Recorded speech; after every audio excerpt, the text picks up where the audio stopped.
너희는 여호와 우리 하나님을 높여 그의 발등상 앞에서 경배할지어다. 그는 거룩하시도다. 너희는 여호와 우리 하나님을 높이고 그 성산에서 예배할지어다. 여호와 우리 하나님은 거룩하심이로다.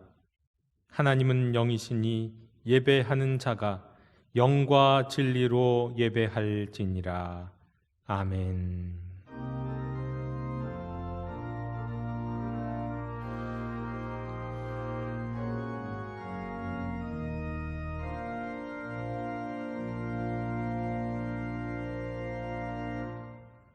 할렐루야.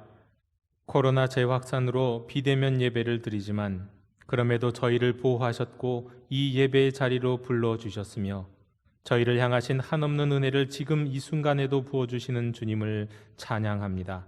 주님을 기뻐합니다. 오늘도 진리의 영, 보혜사 성령님의 인도하심 가운데 각자의 처소에서 드리는 영도 공동체의 예배가 우리를 구속하신 하나님께 감사와 경배를 드리는 예배, 말씀 앞에서 경외함으로 주님의 메시지를 듣고 순종하는 예배 되게 하옵소서. 오직 세상의 것이 아닌 하늘의 것으로 평화를 누리는 영적 예배 되게 하여 주시옵소서. 예수 그리스도 이름으로 기원하옵나이다. 아멘. 다 함께 자리에서 일어나셔서 오늘 이곳에 계신 성령님을 찬양하시겠습니다.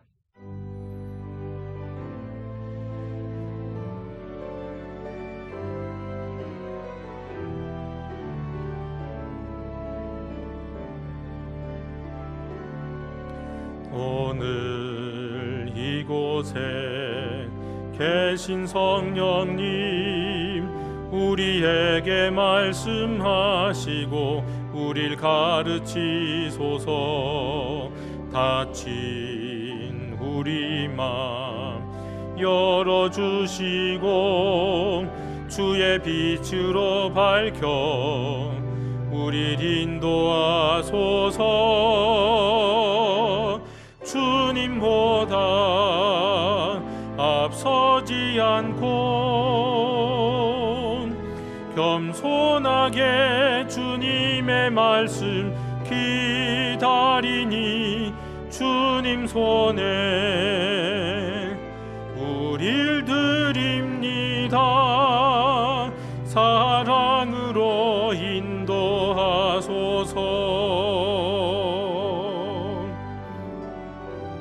창조하신 모습 떠난 우리를 예수님 닮게 빚으소서.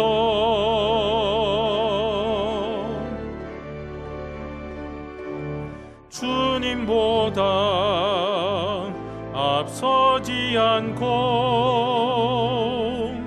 겸손하게 주님의 말씀 기다리니 주님 손에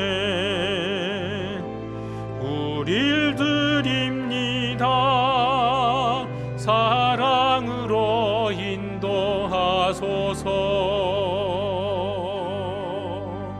사랑으로 말씀하소서.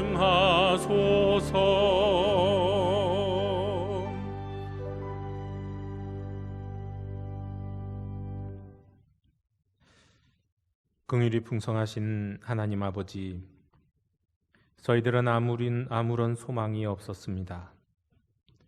죄와 더불어 먹고 마시다가 멸망해 갈 인생들이었습니다. 그러한 저희들을 예수님의 십자가 공로로 의롭다 인정하여 주시고 사망의 권세에서 구원하여 주셨습니다. 하지만 저희들은 하나님께서 예수님을 통해 베풀어 주신 이 모든 은혜를 잊고 살았습니다. 우리의 인생 여정 속에 하나님의 자녀다운 모습이 나타나지 않았습니다. 예수님을 만나기 전의 모습으로 다시 돌아가 여전히 원망과 탄식 속에서 하루하루를 살아가고 있습니다. 지난 한 주간도 저희들의 생각은 불의하였고 말은 누추하며 행동은 비루했습니다. 오 사랑 많으신 하나님 아버지, 저희들의 모든 죄를 용서하시고 이제부터는 구원받은 성도답게 하나님의 자녀답게 바르고 온전한 믿음을 지키며 살게 해 주옵소서. 주여 자비를 베풀어 주시옵소서.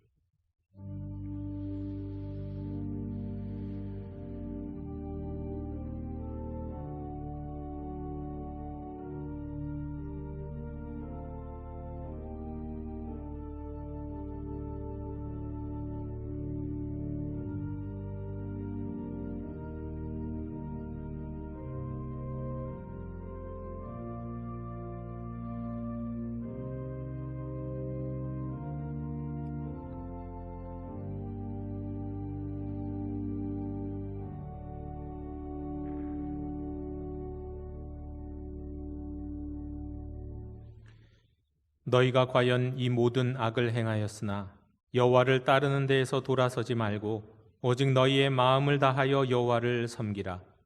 여호와께서는 너희를 자기 백성으로 삼으신 것을 기뻐하셨으므로 여호와께서는 그의 크신 이름을 위해서라도 자기 백성을 버리지 아니하실 것이요. 아멘. 나는 전능하신 아버지 하나님 천지의 창조주를 믿습니다. 나는 그의 유일하신 아들 우리 주 예수 그리스도를 믿습니다.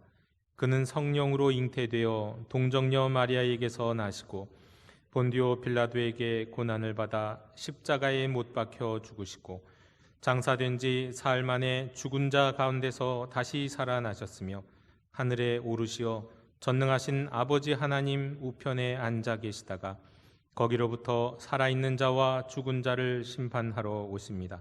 나는 성령을 믿으며 거룩한 공교회와 성도의 교제와 죄를 용서받는 것과 몸의 부활과 영생을 믿습니다. 아멘.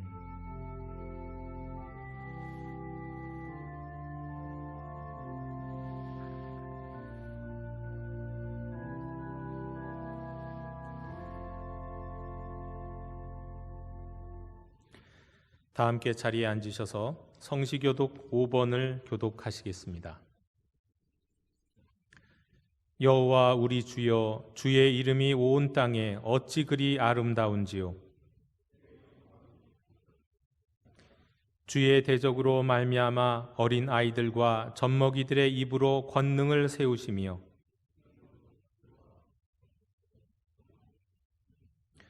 주의 손가락으로 만드신 주의 하늘과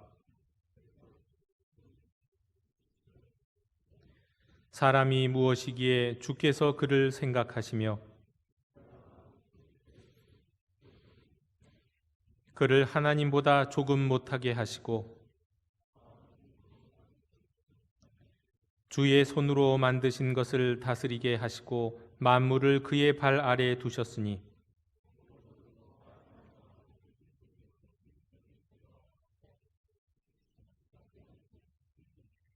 여호와 우리 주여, 주의 이름이 온 땅에 어찌 그리 아름다운지요.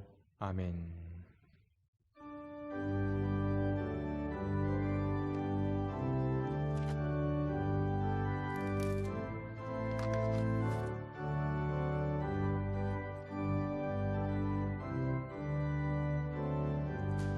주 예수 이름 높이어 다 찬양하여라, 다 찬양하여라. 금며 반을 들여서 만주의 주를 찬양하세. 찬양 찬양 찬양 만주의 주 찬양. 주 예수 당한 고난을 못 잊을 죄이나 못 잊을 죄이나 내 귀한 법에 바쳐서 만주의 주를 찬양하세. 찬양 찬양 찬양 만주의 주 찬양 이 지구 위에 거하는 온 세상 사람들 온 세상 사람들 그 크신 위엄 높여서 만주의 주를 찬양하세 찬양 찬양 찬양 만주의 주 찬양 주 믿는 성도 다 함께 주 앞에 엎드려 주 앞에 엎드려 무궁한 노래 불러서 만주의 주를 찬양하세 찬양 찬양 찬양 만주의 주 찬양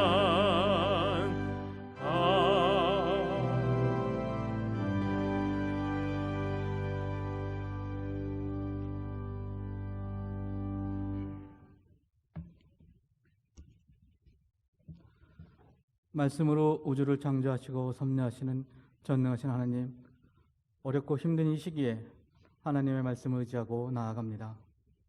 너는 두려워하지 말라. 내가 너를 구속하였고 내가 너를 지명하여 불렀나니 너는 내 것이라. 하나님의 말씀에 위로를 얻으며 하나님께 감사와 영광을 드립니다.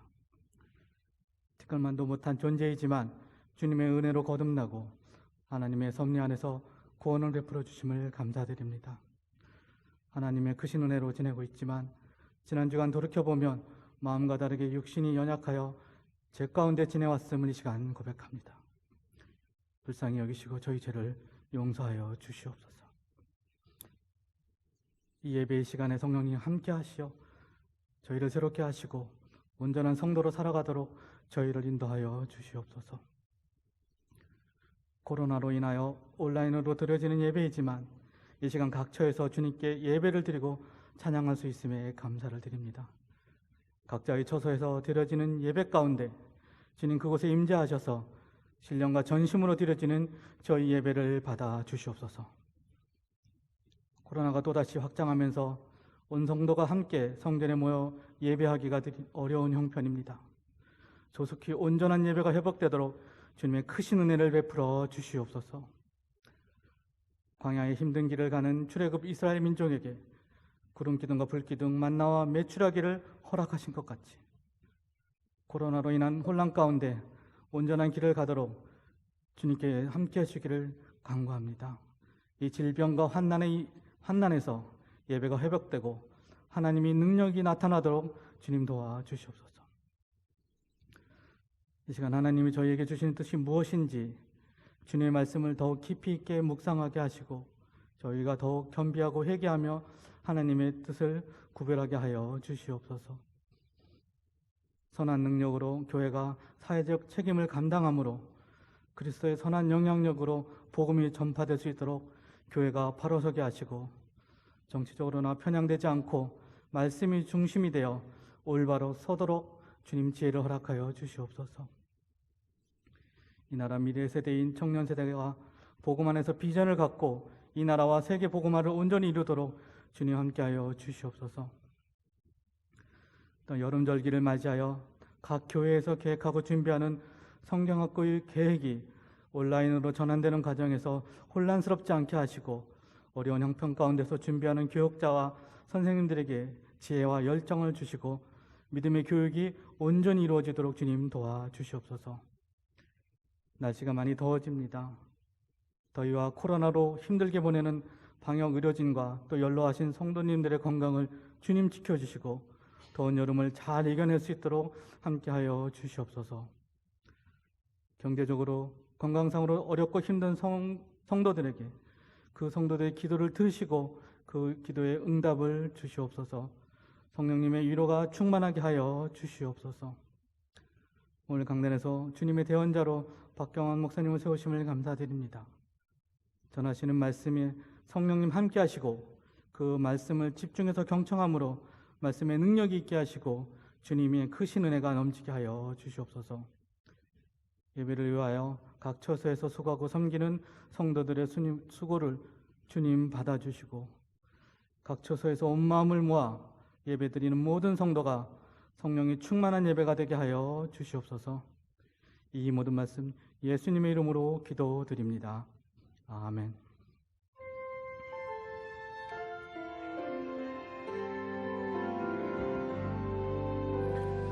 하늘에 계신 우리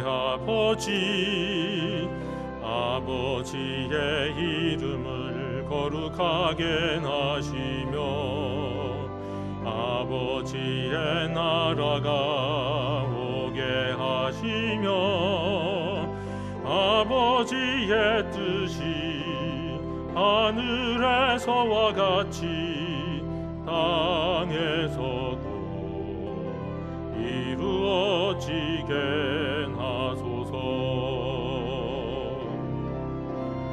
오늘 우리에게 일용할 양식을 주시고 우리가 우리에게 잘못한 사람을 용서하여 준 것 같이 우리 죄를 용서하여 주시고 우리를 시험에 빠지지 않게 하시고 악에서 구하소서. 나라와 권능과 영광이 영원히 아버지의 것입니다. 아멘.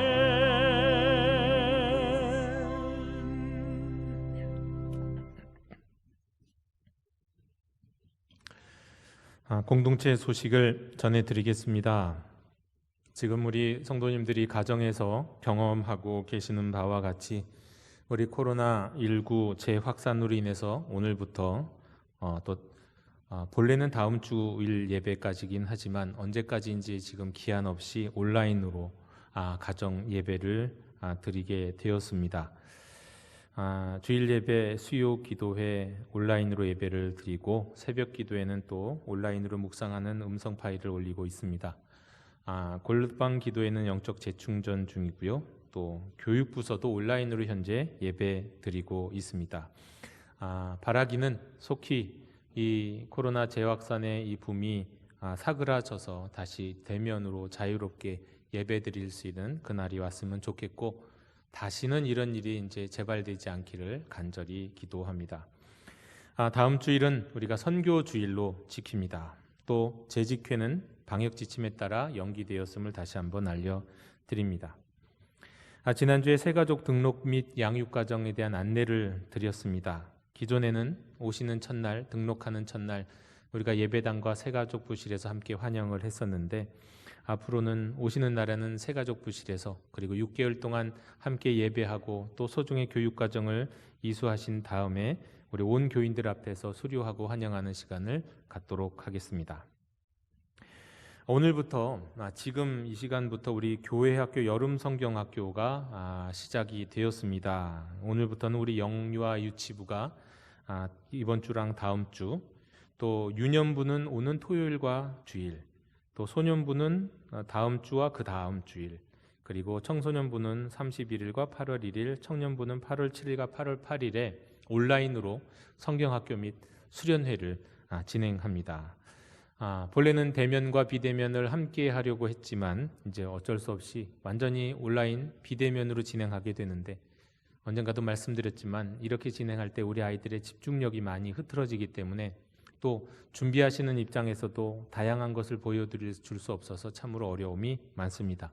우리 준비하시는 모든 교육자들과 선생님들을 위해서 기도해 주시고 온라인으로 드리는 성경학교와 수련회이지만 그럼에도 불구하고 우리 자녀들의 마음에 하나님의 말씀이 새겨지고 심어질 수 있도록 여러분 기도해 주시기를 부탁드립니다.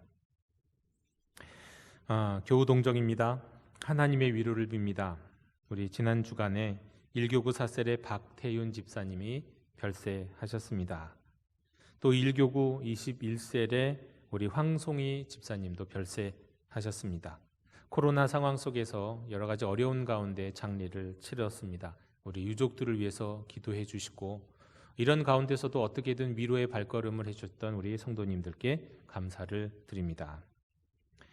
개업 소식입니다. 우리 2교구 7셀의 조기출 집사님이 도림초 사거리의 창조부동산 개업하셨습니다. 이상으로 우리 공동체 소식을 모두 전해드렸습니다. 이제 다 함께 자리에서 일어나셔서 말씀을 위한 찬송을 함께 부르시겠습니다.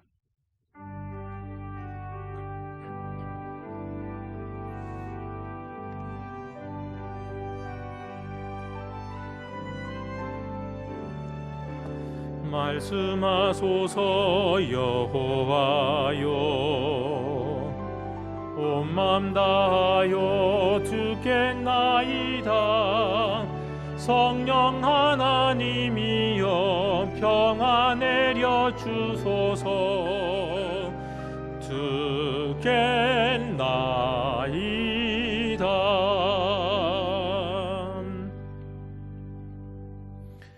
오늘 우리에게 주신 하나님의 말씀은 이사야 43장 18절에서 21절의 말씀입니다. 하나님의 말씀을 경청하십시오. 너희는 이전 일을 기억하지 말며 옛날 일을 생각하지 말라. 보라, 내가 새 일을 행하리니 이제 나타낼 것이라. 너희가 그것을 알지 못하겠느냐?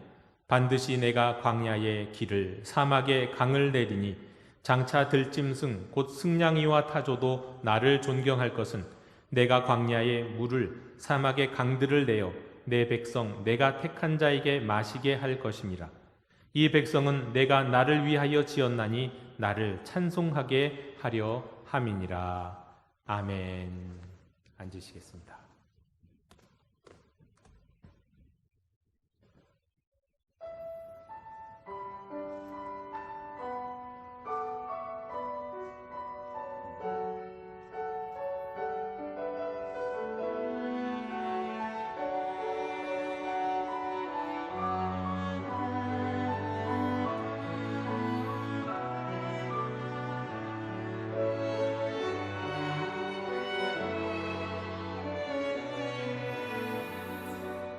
난 지극히 작은 자 죄인 중에 괴수 무익한 날 부르셔서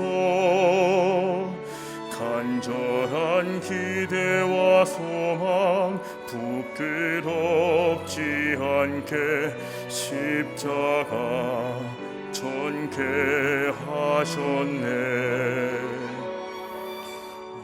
어디든지 가리라 주 위에 서라면 나는 전하리 그 십자가. 내 몸에 밴 십자가 그 보혈의 향기 온 세상 채울 때까지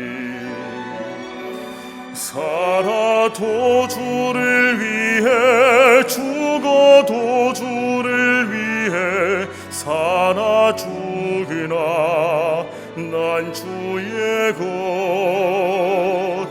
십자가의 능력 십자가의 소망 내 안에 주만 사시는 것.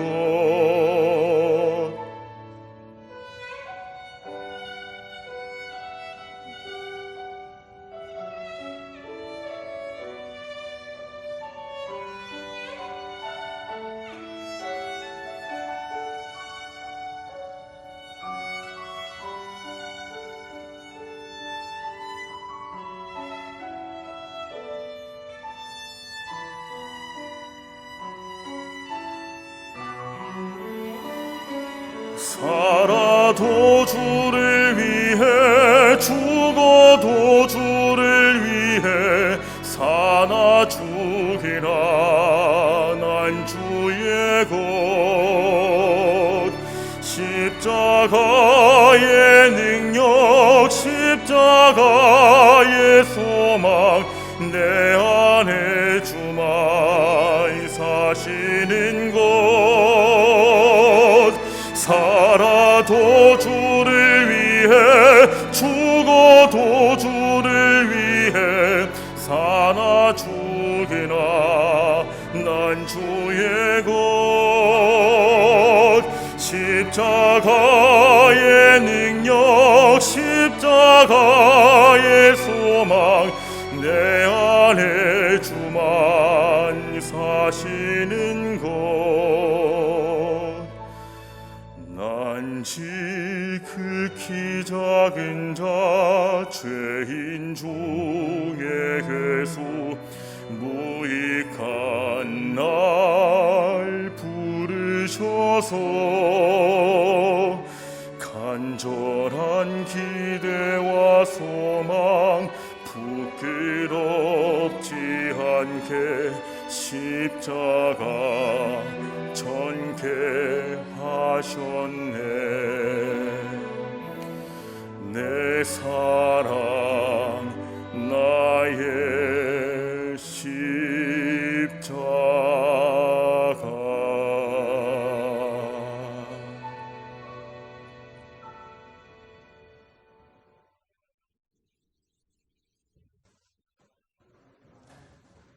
아멘. 우리 평화 인사를 나누시겠습니다. 우리 가정에서도 또 예배당에서 우리 계시는 분들 함께 주님의 평화를 빕니다. 인사하시겠습니다. 주님의 평화를 빕니다.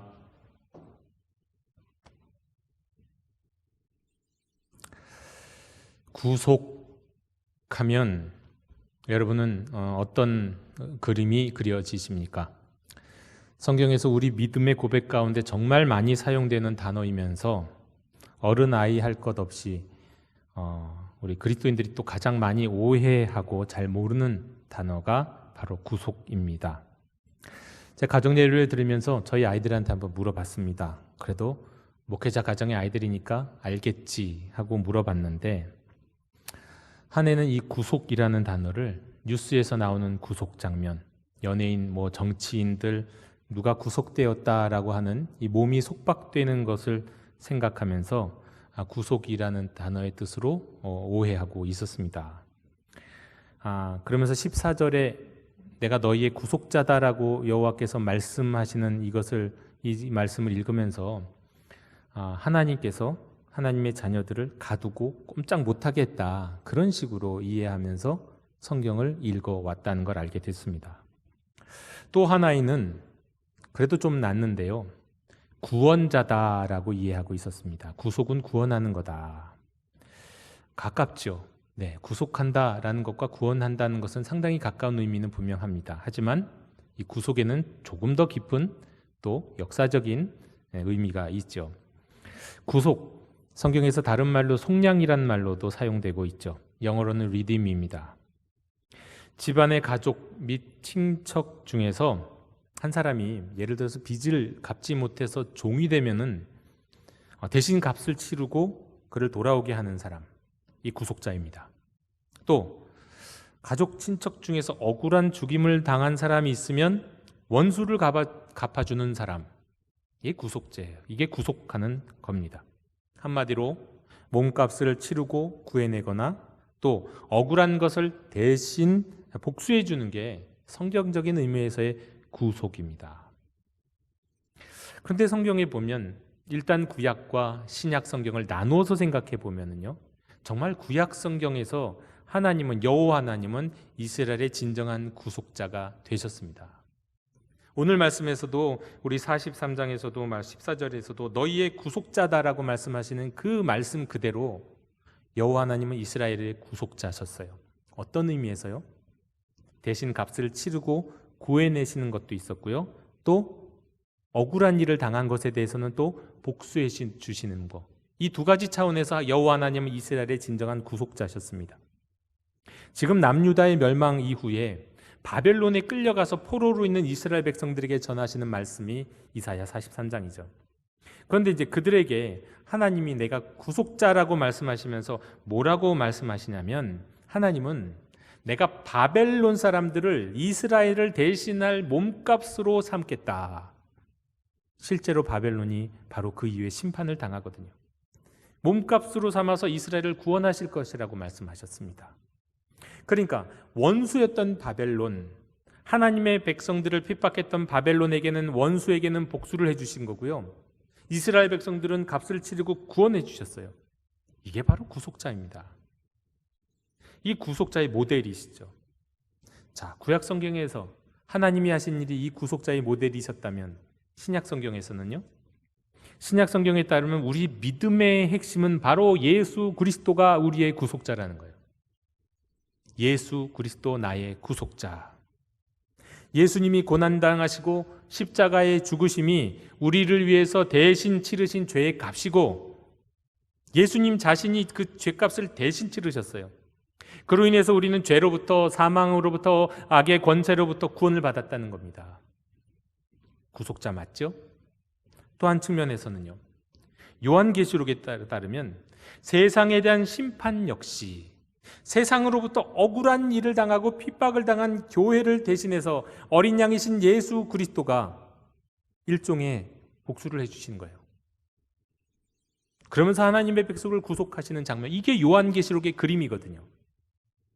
구속자 맞죠? 예수님은 우리의 구속자이시다. 이게 성경에서 우리에게 말씀하신 아주 중요한 메시지입니다. 성경 전체를 관통하는 주제, 구속이라는 단어예요. 그런데 이 구속을 우리는 속박하는 것으로 생각할 때가 많죠. 그게 아니라고 오늘 말씀드렸습니다. 많은 분들이 잘 몰라요. 잘 모르는 이유는 우리 목회자들의 문제일 겁니다. 잘 말씀드리지 않았기 때문에. 이제는 여러분, 우리 영도 가족들은 꼭 이 구속이라는 말의 의미를 기억하셨으면 좋겠습니다. 자, 이렇게 구약 성경에서, 이사야서에서 구속받은, 이제 구속하실 주의 백성들에게 하나님이 말씀하십니다. 또 이미 예수 그리스도를 통해서 구속받은 우리들에게 하나님이 이렇게 말씀하십니다. 보라, 내가 새 일을 행하리니 이제 나타낼 것이라. 2500년 전 이스라엘 백성들은 바로 이 하나님의 말씀 앞에 섰습니다. 하나님이 행하실 새 일, 곧 새로운 일이 일어날 텐데, 그 새로운 일이 도대체 얼마나 새로운 일인가 하면, 과거 이스라엘이 출애굽할 때 무슨 일이 일어났는지 우리 다 알고 있지 않습니까?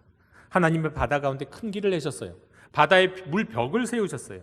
그리로 이스라엘 백성들을 지름길을 통하여, 그 물 지름길을 통하여 구원하셨어요. 그리고 거기서 끝나지 않았죠. 구원하셨을 뿐만 아니라 그 뒤를 따라오던 애굽의 병거와 용사들을 다 수장시키셨어요. 심판하셨죠. 진정한 구속의 역사를 이루셨잖아요. 그런데 그 과거의 구속의 역사를 기억할 필요도 없이, 다시 기억할 필요도 없이 그것보다 더 경이롭고 더 놀라운 새로운 일을 행하실 것이라고 우리 주님이 말씀하고 있습니다. 이 새로운 일 앞에서 하나님은 이스라엘 백성들을 향해, 그리고 이 말씀을 듣는 오늘 우리들을 향하여서 이 새로운 일 앞에서 두 가지 변화가 있어야 한다고 말씀하십니다. 너희는 두 가지가 바뀌어야 한다. 그 새로운 일을 대면하기 전에 두 가지 일. 첫째, 온전한 예배를 회복하라 말씀하십니다. 온전한 예배. 오늘 우리가 읽은 본문 뒤에 이사야 43장 22절 이후에 따르면요, 이스라엘 백성들은 하나님 앞에 억울함을 토로하는 모습이, 억울함을 토로했었습니다. 자신들은 유다가 멸망하기 전에 제사를 열심히 잘 드렸다는 거예요. 그럼에도 멸망한 것은 자신들의 잘못이 아니라는 겁니다. 그럼 누구의 잘못이라는 겁니까? 여호와께 잘못을 돌리는 거예요. 그러자 하나님이 말씀하십니다. 이렇게요. 제가 좀 순화해서 풀어서 말씀드립니다. 너희 가운데 분명 제사가 끊이지 않았었다. 그거 인정한다. 하지만 너희는 그 제사 가운데 나를 거들떠보지도, 나를 부르지도 않았다. 번제의 양을 가져왔지만 정작 내게로 가져오지 않았고, 제물을 드렸지만 나를 공경하지 않았다.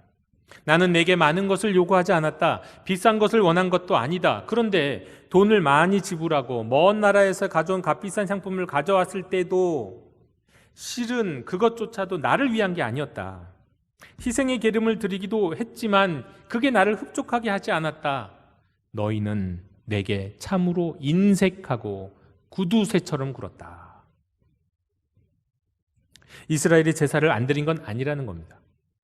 그런데 정작 그 제사를 받으시는 하나님께는 관심이 없었다는 거예요. 그리고 오직 자신들의 이익에만 관심이 있었다는 말입니다. 하나님을 경외하지 않고 하나님을 진심으로 섬기는 일은 없었다는 말입니다. 여긴 두 가지 뉘앙스가 있어요. 먼저 열심히 제사를 드렸지만 그 제사가 형식적인 제사였다는 겁니다. 곧 하나님을 찾고 하나님을 만나고 하나님을 기뻐하고 하나님의 영광을 구하는 제사가 아니라 습관을 쫓은 제사요, 마음 없이 몸만 참여하는 제사요, 때문에 하나님께 마음과 예물을 드리는 데는 인색한 제사가 되었다는 겁니다. 또한 열심히 제사는 드렸는데 그 제사의 궁극적인 목적인 여호와를 찾고 여호와 앞에 복종하고 여호와의 말씀 앞에서 자신의 삶을 다시 조정하는 일에는 무심하고 무관심하고 오히려 자기 사랑 차원에서 자기 이익을 구하는 제사를 계속해서 드렸다는 겁니다. 자기 이익을 구하는 제사. 여러분, 이스라엘 백성을 향했던 이 말씀은 오늘 우리에게도 주시는 하나님의 말씀입니다. 오늘날 우리도 이들의 모습을 그대로 가지고 간직하고 있습니다. 우리의 예배 모습도 비슷합니다.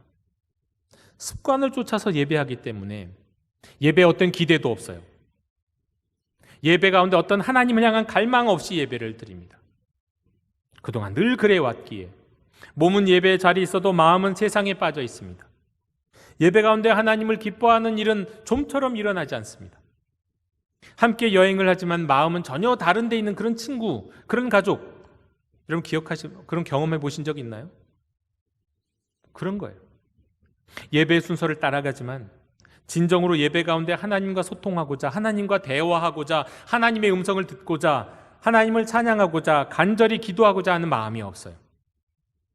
때문에 형식을 쫓아 예물을 드리고 하나님께 몸과 마음과 예물을 드리는데 인색합니다. 인색해요. 또 예배의 목적이 궁극적으로 자신의 이익이 있어요. 많이 예배하고 많이 예분을 드려도 찾는 것은 하나님이 아니라 자신의 이익이에요. 예배 자체 아니면 예배 드린 그 이후에 자기 이익을 쫓아요. 자기 사랑에 빠져서 예배하는 사람이에요. 만약에 자신에게 이익이 발생하지 않을 것 같으면 이 사람은 나는 예배하지 않을 거야, 이렇게 말할 수도 있습니다. 여러분, 위그노라는 이름을 들어보셨습니까? 위그노는 종교개혁가 깔뱅의 신학을 따르는 16세기, 18세기 그 사이에 있었던 프랑스 개신교인들을 의미합니다. 오늘날 프랑스에서는 이러한 개신교인들을 개혁파라고 부르지만 이 개혁파 신자들은 여전히 위그노의 정체성을 따르고 있어요. 여왕 마고라는 영화를 혹 보신 적 있으신가요? 굉장히 잔인한 영화인데요. 이 잔인한 이유가 그 영화 속에서 로마 가톨릭과 연결되어 있는, 말하자면 왕이 위그노들을 학살하는 장면이, 참혹하게 학살하는 장면이 나와요. 계획적으로. 잔인해요. 그와 같은 일이 한두 번 벌어진 게 아니에요. 비슷한 일들이 여러 번 계속 반복해서 일어났습니다. 위그노는 그렇게 로마 가톨릭에 의해서 어마어마한 박해를 받는 가운데 프랑스 개신교인으로서의 정체성을 지켜온 사람들입니다. 위그노는 로마 가톨릭파에 의해서 재산 몰수도 당했고요, 고문, 추방, 화형 등 수많은 박해에도 불구하고요, 믿음을 지켰습니다. 낭트 칙령이라고 고등학교 역사책에 나오는 그 칙령이 있는데, 이 낭트 칙령을 통해서 잠시 신앙의 자유를 맛본 적도 있지만 그것이 100년을 넘지 못했고요, 다시금 박해 속으로 빠져 들어갔습니다. 로마 가톨릭으로 전향하게 된 이들도 있었지만 많은 위그노들은 거기 굴하지 않고요, 동굴이나 광야로 피해서까지 예배를 드렸어요. 당시 프랑스에서 위그노로 산다는 건 정말 모든 희생을 각오하고 생명까지 던질 수 있다는 것을 의미했습니다. 정말 이들에게는 배울 만한 것들이 정말 많습니다. 아주 많아요. 수많은 교훈들이 있지만 그 중에서 한 가지 오늘 말씀드리고자 하는 것은 이것입니다. 예배예요. 예배. 이들의 예배에 대한 열망이요. 산꼭대기에 망을 보는 파수꾼을 두고 비밀리에 예배를 드리기도 했고요. 또 발각되면 안 되고 쫓아오면 안 되니까 항상 이동할 수 있도록 예배당 강단, 이 강대상도 이동할 수 있도록 만들어서 갖고 다니고 성찬기와 관련된 것도 다 가지고 다닐 수 있도록 만들었어요. 그야말로 예배에 생명을 걸었던 사람들. 위그노는 오직 한 분 예배의 청중이신 하나님께 진심으로 예배하려고 자기 생명을 아끼지 않았어요. 핍박을 두려워하지 않았어요. 그들은 형식적이고 우상숭배적인 로마 가톨릭 미사에 대항하면서 또 세상 이익을 쫓는 사람들에 대항하면서 세상 정신에 대해서 대항하면서 자기 사랑에 대항하면서 저항하면서 예배에 생명을 거는 모습을 보여줬습니다. 그들에게 예배는 모든 것을 다 포기해도 사랑할 만한, 찬양할 만한, 섬길 만한, 기뻐할 만한 유일하신 분의 그 하나님에 대한 헌신이었고 반신앙적인 세상 사랑, 자기 사랑에 대한 저항이었어요. 여러분, 예배는요 하나님 앞에 드리는 것이면서 또한 예배는 세상에 대한, 세상 정신에 대한 저항이기도 한 겁니다. 이 저항 정신은 훗날 2차 대전 가운데 프랑스의 그 유명한 레지스탕스, 그 이름으로 이어지기도 했어요. 하나님은 새로운 일을 시작하시고자 하시기 전에 우리를 향하여 말씀하십니다. 이스라엘을 향하여 말씀하셨고 오늘 우리를 향해서 말씀하세요. 예배하라. 하나님을 경외하는 마음으로 예배하라. 습관과 형식과 세상 이익과 자기 이익과 세상 사랑과 자기 사랑에 저항하면서 오직 영과 진리로 하나님을 예배하라 말씀하십니다. 제가 목회를 하면서 종종 하나님께서 제 마음에 불쑥불쑥 어떤 말을 막 하게 하시는 것 같은 때가 있습니다. 뭐 예배당 강단 설교하다가도 그럴 때가 있겠지만 그냥 우리 성도님들을 만나는 과정 속에서도 불쑥 그런 마음을 주실 때가 있는데요. 그 마음 가운데, 그 말 가운데 제 안에서 불쑥불쑥 나오려고 하는 말 가운데 대부분의 말이 이겁니다. 예배하세요. 아마 제가 우리 영도교회에서는 누구에게도 이 말을 드린 적은 없는 것 같아요. 그런데 제 속에서는 불쑥불쑥 나와요. 한 분 한 분 뵐 때마다 그런 마음이 제 속에서 막 들어요. 열정이. 예배 드리세요. 성도님, 예배하세요. 성도님이라고 하면 여러분들 그 성도님이 너무 막연하시죠? 누구를 말씀하는지 모르겠죠? 그럼 제가 우리 모든 직분을 하나하나 이름을 부르면서 여러분들께 다시 한번 말씀드립니다. 장로님, 예배하세요. 안수집사님, 예배 드리세요. 권사님, 예배 드려야죠. 이런 직분만이 아니에요. 이런 마음이 들 때도 많았어요. 성가대를 향해서. 할렐루야 찬양대, 솔프카, 우리 또 일부 예배, 모든 예배 인도자들 예배해야죠. 예배. 우리가 영과 진리로 예배해야 되지 않을까요? 여러분, 참으로 예배드리는 것이 믿음의 기본입니다. 예배요. 하나님께서 새로운 일을 행하시기 전에 우리에게 원하시는 두 번째는 이겁니다. 우상 숭배의 어리석음을 깨달으라. 물론 이건 예배와 관련이 됩니다. 이사야 44장에 보면요, 살아계시는 하나님과 죽어있는 우상을 비교하면서 말씀하시는 기가 막힌 말씀들이 있습니다. 메시지 바이블에서 그 부분을 발췌해서 제가 좀 읽어드릴게요. 여러분도 한번 나중에 다시 찾아보시면 좋습니다. 아주 기가 막히게 정리를 해놨어요. 우리 현대인들을 향해 마음에 딱 와닿도록 새롭게 번역을 해놨습니다. 우상을 만드는 자들은 모두 허망한 존재에 불과하다. 그들이 땀 흘려 만들어내는 것은 아무 쓸모가 없다. 시시한 장난감 신들. 그것들은 아무것도 못 보고 아무것도 모른다. 그저 해괴망측할 뿐이다. 아무것도 하지 못하는 신들. 신이라고 할 수도 없는 것들을 만들어내는 자 누구냐? 부끄러워서 얼굴을 들지 못하는 저 꼴을 보아라. 자기들이 만든 우상들이 기대를 저버리자 창피해서 슬금슬금 꽁무니를 빼는 저 모습을 보아라. 그들을 이곳 광장에 데리고 나와 세워라. 그들에게 하나님의 실제를 대면시켜라. 대장장이가 자기 우상을 만든다. 그의 대장간에서 모루 위에 올려놓고 망치로 탕탕 두들겨 만들어낸다. 참 고된 일이다. 허기지고 목말라 지친 모습으로 그는 일을 마친다. 목수가 또 자기 우상을 만들 계획을 세우고 나무 토막이 위에 도면을 그린다. 끌질을 하고 대패질을 해서 사람 모양을 만든다. 근사한 미녀 모양으로 만들어서 예배당에다가 갖다 두려는 것이다. 우선 백향목을 베어오거나 소나무나 상수리 나무를 고르고 그것이 숲속에서 비를 맞고 잘 클 때까지 기다린다. 나무가 다 자라면 그는 그것을 두 가지 용도로 쓴다. 일부는 집을 태우거나 빵 굽는 데 필요한 땔감으로 쓰고 남는 것으로 자기가 숭배할 신을 만든다. 잘 깎아 신의 모양을 만든 다음 그것 앞에 기도하려는 것이다. 먼저 그는 나무의 반을 가져와 방을 덮이고 불을 피워 고개를 굽는다.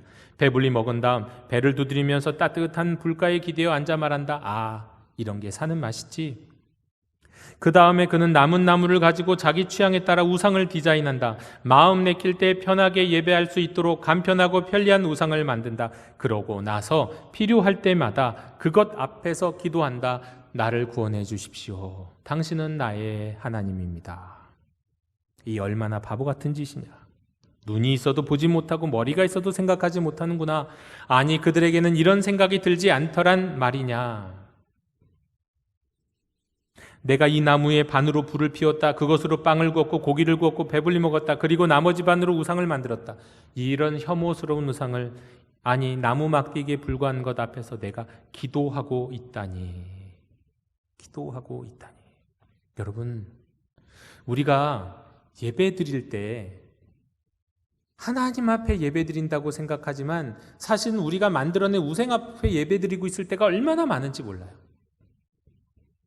이스라엘 백성들이 그랬습니다. 제사를 열심히 드렸지만 뭔가 한다고 하는 것은 다 했지만 그들의 마음에는 다른 우상을 만들어 놓고 있었어요. 자기가 만들어낸 하나님을 하나님 앞에 강요해요. 그 우상을 강요하는 거죠. 그게 우상을 숭배한 거죠. 그렇습니다. 새 일을 행하리니 이제 나타낼 것이라 이렇게 말씀하시는 하나님이 우리에게 원하시는 것은요, 이 두 가지 잘못으로부터 죄를 깨닫고 회개하는 겁니다. 잘못된 예배, 세련되고 현대적인 우상을 깨닫고 회개하는 것입니다. 이 돌이킴 없이 예배하고 하나님 아닌 우상에 빠져 있다면 여러분 우리의 삶에 어떻게 새로운 일이 일어나겠습니까? 아니, 새로운 일이 일어난다 한들 그것을 어떻게 깨달을 수 있겠습니까? 이것이 하나님이 하시는 새로운 일이라고요. 이렇게 돌이킴 없이 예배를 드리는 이스라엘 백성들에 대해서 주님은 이렇게 말씀하십니다. 한마디로 너희는 회개하여 나를 기쁘게 한 것이 아니라 죄악을 더함으로 나를 수고롭게 하였을 뿐이다. 여러분, 이런 우상을 갖고 예배를 드리면요, 자기 이익을 위해서 예배 드리면, 형식을 갖고 형식적으로 예배를 드리면, 습관을 쫓아 예배를 드리면, 인색하게 예배를 드리면 그건 하나님 앞에 하나님을 기쁘시게 하는 예배가 아니요, 하나님을 괴롭히는 예배라는 겁니다. 여러분, 우리의 예배는 하나님을 기쁘시게 하는 예배였나요? 아니면 하나님을 괴롭히는 예배였나요? 오늘 말씀을 듣고 읽는 가운데 혹시 마음속으로 이런 질문을 떠올리신 성도님들이 계실 수도 있겠습니다. 새로운 일이, 새 일을 행하시겠다고 했는데 2500년 전에 새 일을 행하시겠다고 말씀하셨는데, 그런데 하나님, 아니 그런데 목사님, 왜 제 삶에는 도무지 새로운 일이 안 일어나는 겁니까? 여러분, 온전하게 예배하기 전에는요, 현대적인 우상 숭배의 어리석음을 깨닫기 전에는요, 때문에 온전히 회개하기 전에는 새로운 일이 좀처럼 일어나지 않습니다. 일어나도 일어나는지 모릅니다. 이 일이 있은 다음에 이 새로운 일이 사실은 예수 그리스도에 대한 이야기였거든요. 그 새로운 일이 언제 일어납니까? 500년 지나서 일어나요. 물론 그 전에 약속하신 일도 일어났어요. 성전이 다시 세워지고 바벨론에서 포로로 돌아가는 놀라운 일도 일어났지만 그거보다 진짜 새로운 일은 예수 그리스도가 이 땅에 오시는 건데요. 500년이 지나서 일어나요. 왜요? 온전하게 회개하지 않았기 때문에, 온전하게 예배하지 않았기 때문에. 그리고 500년이 지난 다음에 예수 그리스도가 하나님의 아들이 예루살렘에 오셨지만 그들이 깨달았습니까? 그들이 알았나요? 아주 소수의 사람만이. 예수 그리스도가 바로 500년 전에 이사야 선지자를 통해서 약속하셨던, 예언하셨던 바로 그 새 일, 새로운 일을 행하시겠다고 했던, 이전의 것은 다 까먹어도 될 만큼 놀라운 일을 행하시겠다고 약속하셨던 그 일이 예수 안에서 이루어졌다는 것을 알았던 사람은 아주 극소수였다는 겁니다. 여러분, 우리는 온전하게 예배해야 합니다. 모든 우상 숭배로부터 탈출하고 진정한 살아계신 하나님을 예배해야 합니다. 성도 여러분, 도무지 예배가 안 된다면요, 온라인으로 예배를 드리고 있는데 도무지 나는 참된 예배가 안 된다면 여러분, 예배당이 열리면 바로 나오세요. 그리고 예배당에서도 예배가 안 된다면요, 나름대로 노력하는데, 나름대로 회개하는데, 예배 잘 드리고 싶어서 애쓰는데 예배가 안 된다면, 말씀이 안 들어온다면, 교회 안에서 미워하는 사람이 있어서 또 예배가 안 된다면, 그런 시간이 1년, 2년, 여러 해가 지났다면 잠시 슬럼프 정도가 아니라 그런 모습들이 내 안에 그냥 거의 쩔어갖고 내 몸과 마음에 그냥 날물 것처럼 그렇게 되었다면 여러분, 다른 예배를 드리십시오. 일시적으로나 장기적으로나 다른 교회를 선택하는 것도 나쁘지 않습니다. 난 우리 교회를 너무 사랑해요. 난 처음 태어나서부터 우리 교회 다녔어요. 난 죽을 때까지 이 교회 지킬 거예요. 정말 아름다운 마음입니다. 하지만 예배가 안 된다면 잘 생각하십시오. 교회를 사랑하고 지킨다는 것이 그 생각이 실은 자기 이익, 자기 사랑에서 오는 고집은 아닌지도 생각해 보시라는 거예요. 물론 이건 목회자로서 할 말은 아닙니다만, 목회자로서 하긴 참 어려운 얘기입니다만, 저는 어느 것이 더 소중한 것인지를 분명히 말씀드리기 위해서 오늘 말씀드립니다.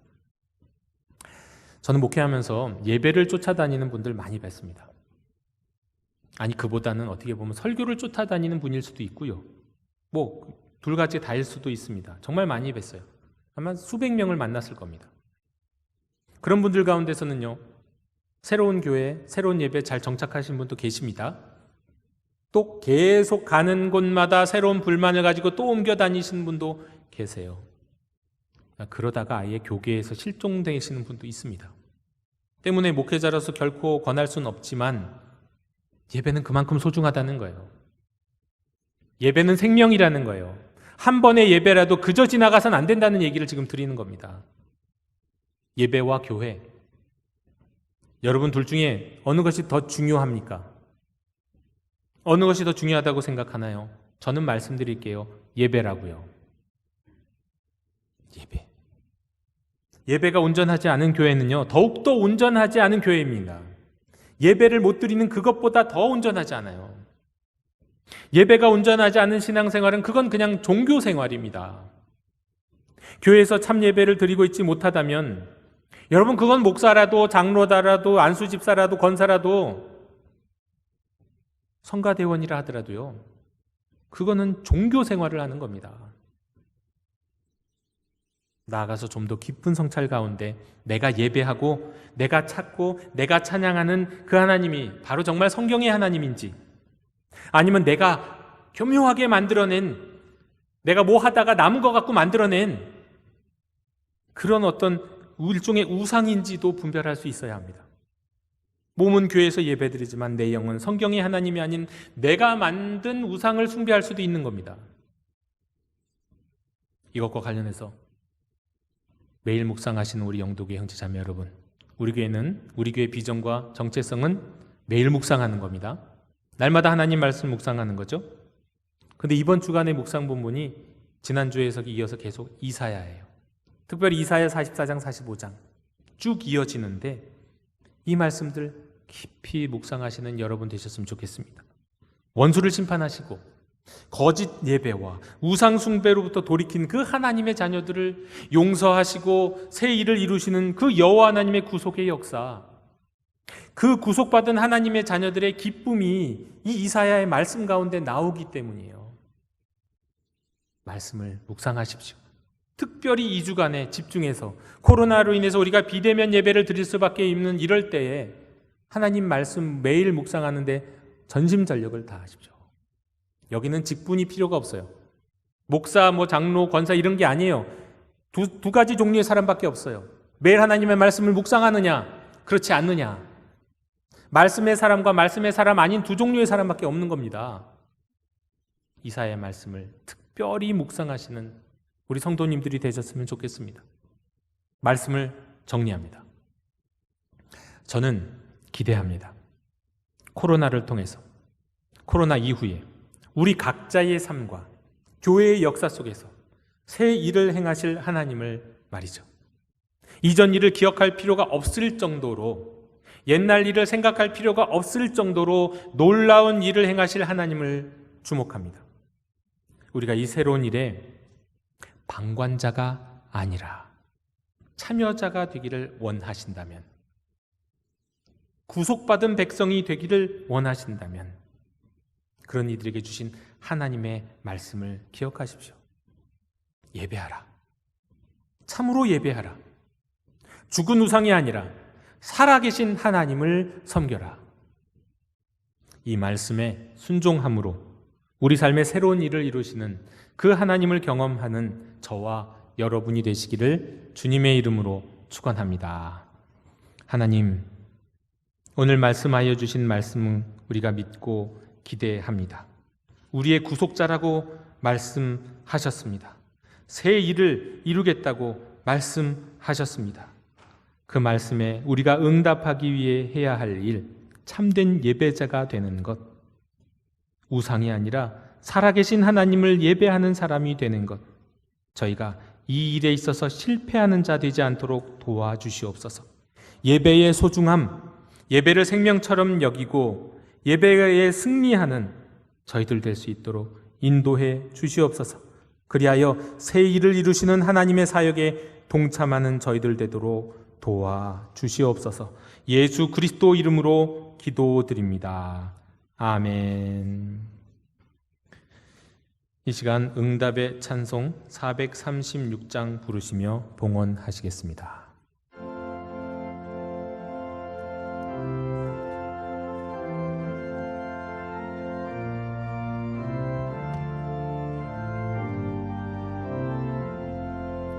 나 이제 주님의 새 생명 얻은 몸 옛것은 지나고 새 사람이로다.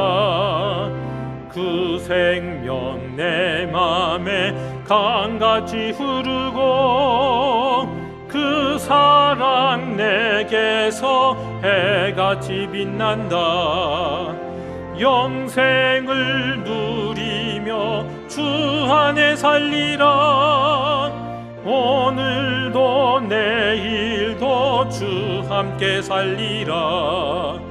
주 안에 감추인 새 생명 얻으니 이전에 좋던 것 이제는 값없다. 하늘의 은혜와 평화를 맛보니 찬송과 기도로 주 함께 살리라. 영생을 누리며 주 안에 살리라. 오늘도 내일도 주 함께 살리라. 산천도 조목도 새 것이 되었고 죄인도 원수도 친구로 변한다. 새 생명 얻은 자 영생을 맛보니 주님을 모두 모신 맘 새 하늘이로다. 영생을 누리며 주 안에 살리라. 오늘도 내일도 주 함께 살리라. 주 따라가는 길 험하고 멀어도 찬송을 부르며 뒤따라가리라. 나 주를 모시고 영원히 살리라. 날마다 섬기며 주 함께 살리라.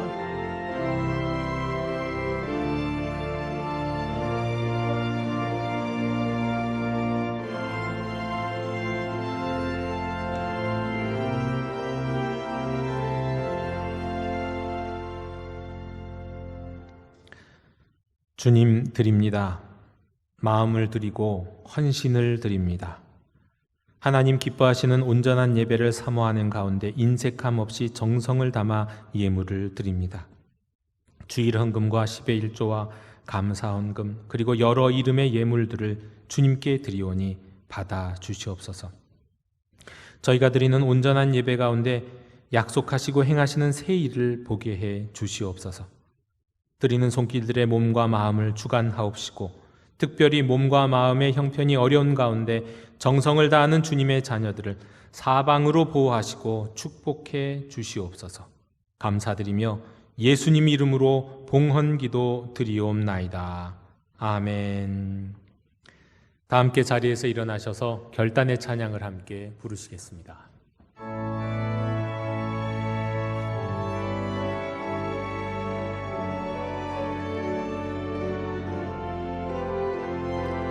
교회여 일어나라. 주께서 부르시니 두려움과 실패 내려놓고 교회여 일어나라. 교회여 일어나라. 주께서 보내시니 우릴 부르신 삶의 자리에서 교회여 일어나라. 우린 세상의 빛 하나님의 편지 주의 교회를 통해 세상이 주를 버리라. 일어나라. 아버지 사랑으로 아버지 능력으로 서로 하나 되어 그 빛을 비추라. 노래하라. 아버지의 사랑을 아버지의 크심을 이 삶의 노래로 주님을 나타내라. 일어나라. 일어나라.